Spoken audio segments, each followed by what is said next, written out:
Honda unicorn bike দেখতে পাচ্ছেন, বাইকটা খোলা হয়েছে। তো এটার ক্লাস প্লেট বারবার নষ্ট হয়ে যাচ্ছিল, তো সেই বিষয়ে কিছু বলবো যাতে যেভাবে কাজ করলে বা যেভাবে সেটিং করলে একদম ভালো পারফরমেন্স দিবে।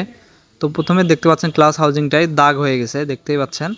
এই দাগগুলো যখন হয়ে যাবে তখন কিন্তু এই দাগগুলোতে যখন ঘাটগুলোতে ক্লাস প্লেট আটকাবে তখন কিন্তু ক্লাস ধরলেও ক্লাসটা ঠিকমতো হতে যাবে না এবং গিয়ারগুলো অনেক হার্ড হবে এবং পেছনের চেন থেকে খড়খড় করে সাউন্ড আসতে পারে।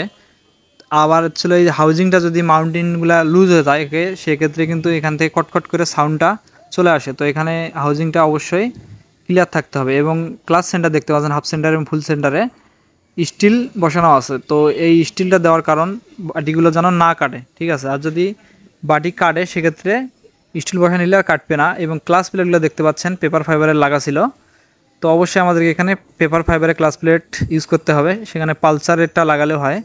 আর এই বাইকটারই এই অয়েল রডটা ভেঙে গেছিলো দেখতে পাচ্ছেন।